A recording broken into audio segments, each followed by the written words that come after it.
అన్నదాతపై చిన్న చూపు అన్నదాతపై చిన్న చూపు అన్నదాతపై చిన్న చూపు కూటమి కుతంత్రాలని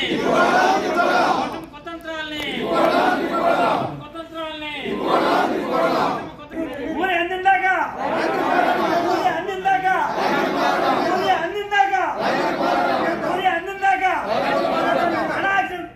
రైతులకు తక్షణమే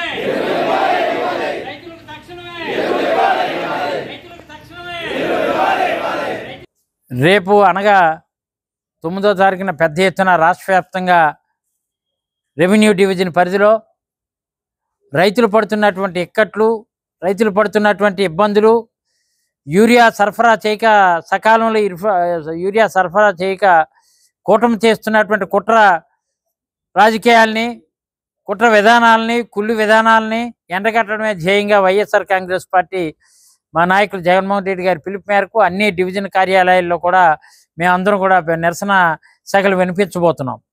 ఆ నిరసన శాఖ ఎందుకంటే వీళ్ళు కేవలం వ్యవసాయ శాఖ మంత్రిగా ఉన్నటువంటి కింజరాపు అచ్చెన్నాయుడు కానీ, లేదంటే కూటమి నాయకుడిగా ఉన్నటువంటి పవన్ కళ్యాణ్ కానీ, లేదంటే కూటమి ప్రభుత్వంలో ఈరోజు ముఖ్యమంత్రిగా ఉన్నటువంటి చంద్రబాబు నాయుడు కానీ ఎరువులపై, లేదంటే యూరియాపై, లేదంటే గ్లోమోర్పై రైతులకి ఈరోజు ఖరీఫ్ సీజన్ సందర్భంగా ఇవ్వాల్సినటువంటి ఎరువులు, కేంద్ర ప్రభుత్వం నుండి వచ్చినటువంటి ఎరువులు కూడా సకాలంలో రిలీజ్ చేయక బ్లాక్ మార్కెట్ ప్రోత్సహించడం.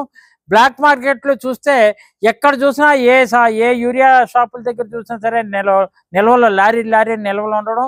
ఒక్కో బస్తాకి 300 నుంచి 400 రూపాయలు అదనంగా వసూలు చేసే కార్యక్రమం చేస్తూ కమిషన్లు కక్కుర్తిపడి సకాలంలో రైతాంగానికి ఎరువులు ఇవ్వకపోవడం చాలా దారుణం.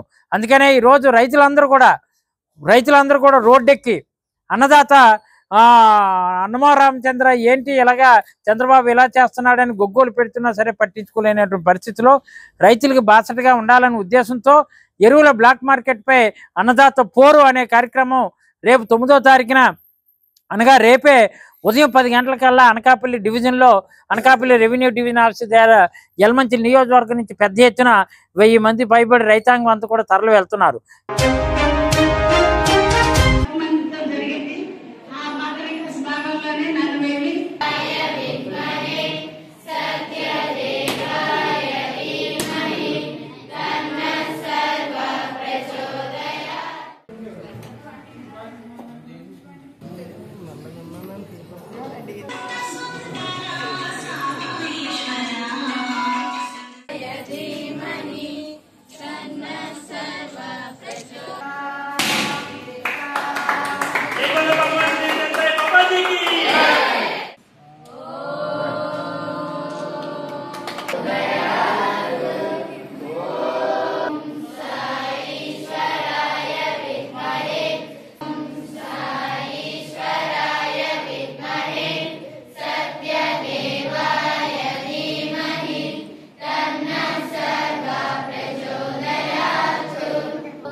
అత్యంత అదే ఊరు ఇల్లు కూడా గతంలో పోయిన ఎన్ఆర్జీఎస్ వాళ్ళకి ఇచ్చా, నాకు తెలియదు వీళ్ళకి ఆ పాప ఉందని. బట్ ఒకటి మాత్రం గుర్తుపెట్టుకోండి, సుందర విజయ్ కుమార్ అనేవాడు ఎవరి ఏదైతే కరెక్ట్ అయితే అదే చేస్తాను. ఎవరు ఏది చెప్పినా ఏం ప్రసక్తే లేదు. ఎందుకంటే ఇప్పుడు వాళ్ళు కూడా అర్హత ఉంది, వాళ్ళ మెరిట్ మీద వాళ్ళకి ఉద్యోగం ఇచ్చాం.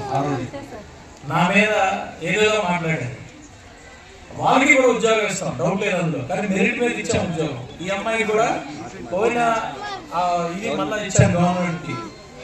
ఇప్పుడు చూడండి, వీళ్ళు ఆ పాపకి కూడా సపోర్ట్ అయ్యే, 2 విధాలుగా సపోర్ట్ అయ్యి, నాకు తెలియదు కానీ సపోర్ట్ అయ్యి.